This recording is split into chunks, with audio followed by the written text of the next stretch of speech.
Anecdotes of Reddit presents, what is the creepiest or scariest folklore story you have heard, and what from culture/region did it originate? An old Japanese lady told me this story.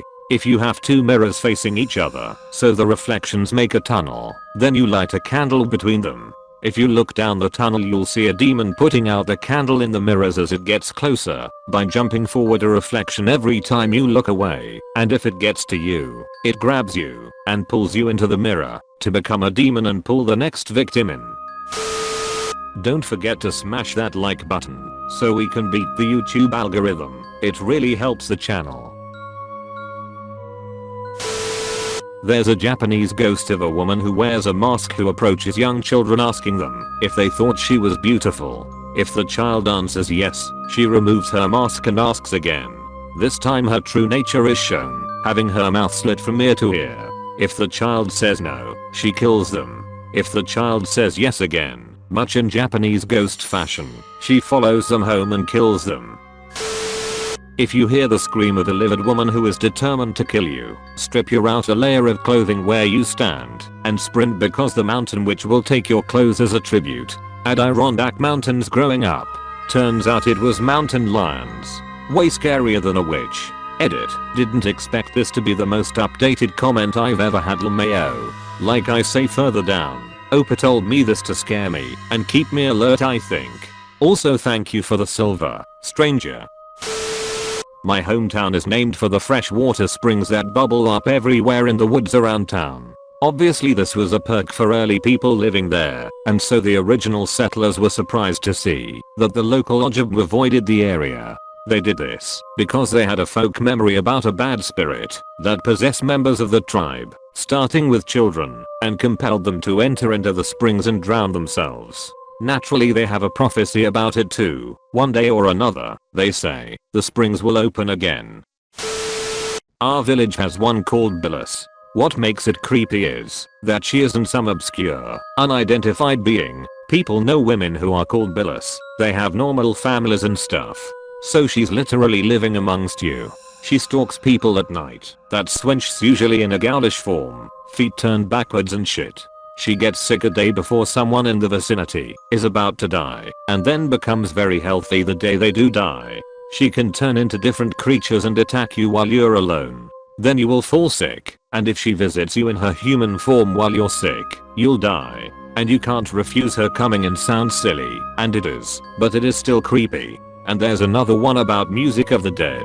Our traditional music has flutes, and some forms of drums in it.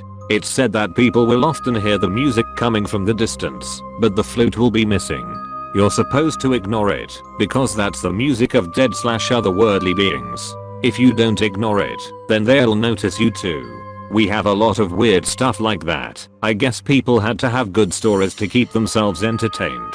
Edit. Thanks for the great response, guys. I'm glad you like the stories. Hamza has a lot of interesting folklore, and I'm glad I was able to share some with such a nice crowd. When I lived in an Australian outback town in the middle of nowhere, our indigenous studies teacher, who is Aboriginal, loved to tell us stories. She scared all the first graders straight by telling us never to go out into the desert alone, because there lives a monster who is always thirsty. He's always trying to find water, but never can, because it hardly rains. So when plump and juicy children become lost in the desert, he jumps on them and drinks all their blood. All he leaves behind are the dry husks of children for their parents to find. I'm sure she was just trying to deter us from wandering off into the bushland, but it left a memorable imprint. I've forgotten the monster's name. Another popular Aboriginal tale is the Tiddalik. Tiddalik was a giant frog who drank all the water in the world. As the other creatures began to die from thirst, they plotted to make Tiddalik laugh. Everyone failed except Nabunam, the eel, who danced and tied himself into knots. Tiddalik laughed uproariously, releasing all the water and filling the rivers and lakes. Many of the creatures drowned in the process or were left stranded on new islands. The concept of a giant, laughing frog scared the cookies off me as a 6-year-old. Skinwalkers easily. Native American legends scare the shit out of me. They know what really goes on in the darkest parts of nature. Possum. They're apt corpses who hop because their feet are bound, and if one finds you, it will follow you across the earth. Edit. I made this post on mobile while trying to fall asleep, LMAO, so I left out a lot of stuff. I've read that it's an Indonesian/Singaporean ghost. A few people have already said it, but they are apt for burial rites, and they are not malevolent in the slightest. They actually wander in search of someone to untie the top of the wrapping, so they can pass on to the afterlife, and once they find someone they will follow that particular person until untied. The Pocong is commonly described as having a pale green, shriveled and decaying face, with 2 deep empty holes, where its eyes should be, and while it usually does the small hops it's capable of leaping 50 meters. Like someone else said, it can also fly or teleport. While not threatening, and certainly not as scary as some things on this list, the Pocong has always been one of the creepiest/most unsettling thing I can imagine. When I was little, my grandma told me kappas would pull your guts out your butthole if you swam in the river too long. Legend from Japan obviously. Kappa are still creepy to me. Edit. My dad says the place is called Pitchford House.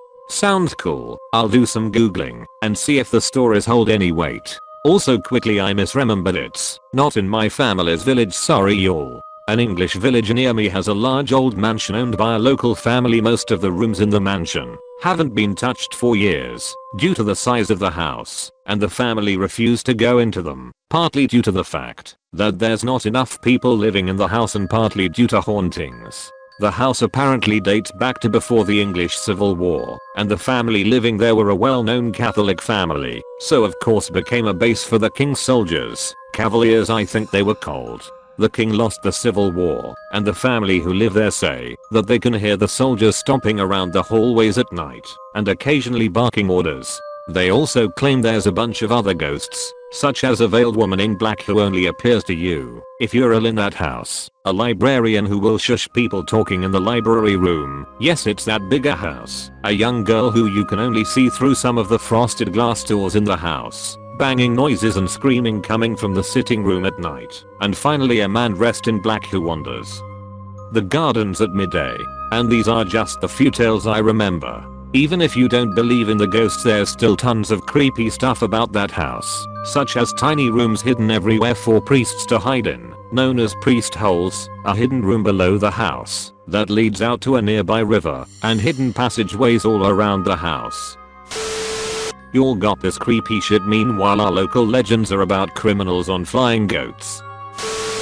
Scariest one I've heard in real life. The cave people. If you explore caves, you've probably heard them. The quiet little whispers. They sound like a group talking way off in the impenetrable darkness. I've heard a dozen different versions of what they are. Lost souls, dwarves, evil spirits, or the logical explanation, drops of water echoing, and your mind playing tricks. Either way, it's a common joke that we all carry 3 sources of light so that it never goes out. Because if it does, they'll come for you. Or it's because it's true darkness down there, and you'll likely get lost and fall in a pit. It's a rite of passage for young cavers to be frightened with the stories by older vets. Though I've met a few who really swear to having full conversations with the specters. No matter how you shake it, I'm a giant wimp and still don't like caving alone, or getting too far from my group, or turning my light out for more than a few minutes.